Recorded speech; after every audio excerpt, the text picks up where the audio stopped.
Ian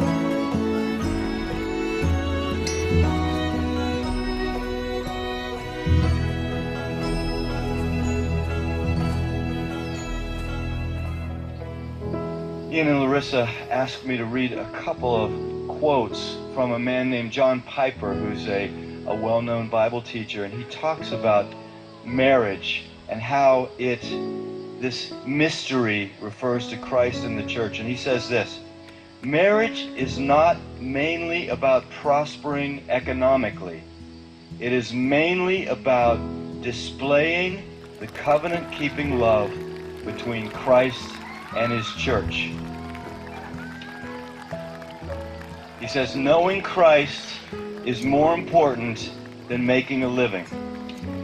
Treasuring Christ is more important than bearing children. Either way, it is short. It may have many bright days, or it may be covered with clouds.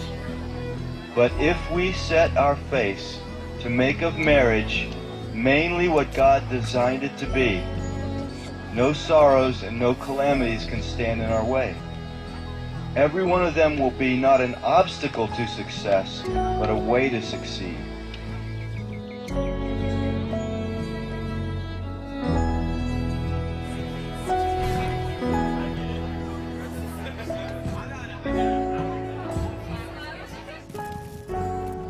The beauty of the covenant-keeping love between Christ and his church shines brightest when nothing but Christ can sustain it.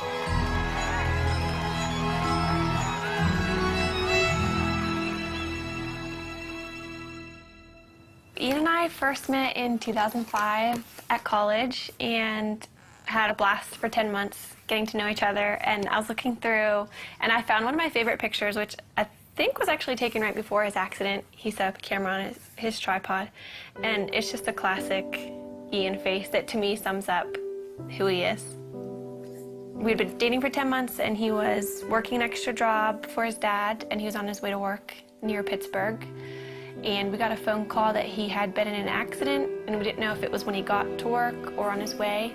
And so we got down to Pittsburgh, and I was just praying the whole time in the car that it wouldn't be his brain. After being at the hospital for a few hours, we found out that it was, and he had been in brain surgery for a few hours and had suffered a traumatic brain injury. God totally spared his life. One night he was failing 4 out of 5 brain activity tests, and the next morning he was doing well and his brain was starting to respond again.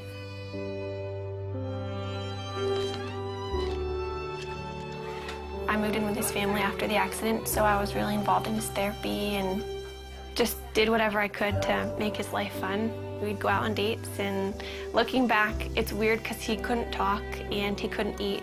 So we probably looked like complete weirdos being on dates, but we had a blast, and I just talked to him all the time.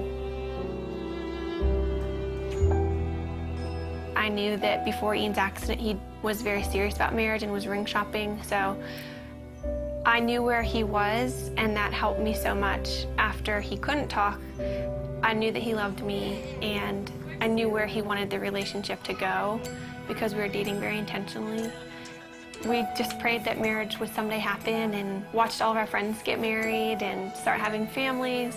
That was challenging, but we just tried to hold out hope that that would be us someday.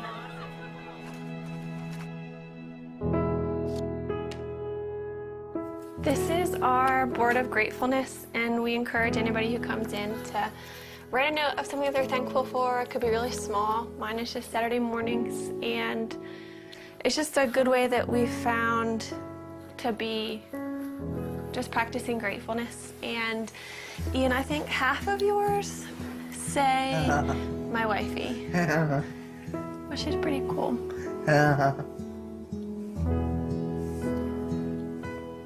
We decided that we couldn't really consider marriage as an option until Ian was able to communicate. But if he could communicate with me, then we could have a marriage, knowing it would be really different. But as long as Ian could talk to me, then we could make it work. So once Ian began communicating, it became a little bit more of an option. And then we just kind of watched Ian progress. I want to be. How are you?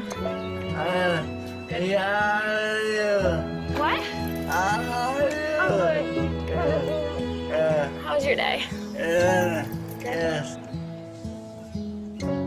A conversation I had with his dad, it was one of those conversations where I realized this could happen. Then that August, his dad was diagnosed with brain cancer. And at that point, his dad's biggest concern was Ian and I, and whether or not we were going to get married or step away from our relationship. He wanted us to make a decision to move our lives in some direction. He passed away before he was able to see us get engaged, but that was a huge impetus in why we started to pursue engagement.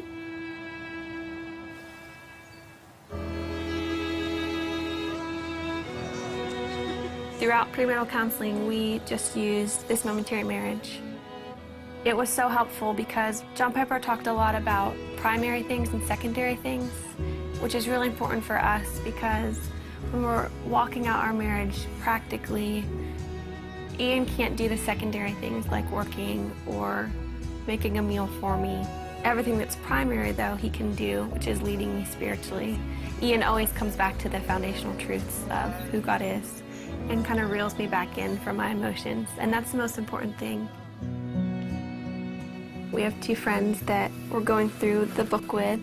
I think we've just been able to help them see that maybe the little things that they're excited for about marriage are worth being excited about, but they're not the end all and be all of their marriage.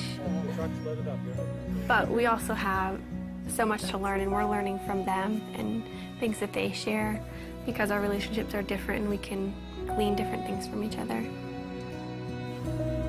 I think what helped us in deciding to make this commitment to each other, at least for me, is knowing that Ian wouldn't have left me if the roles were reversed, and that we love each other and we know that God's going to be faithful to our marriage.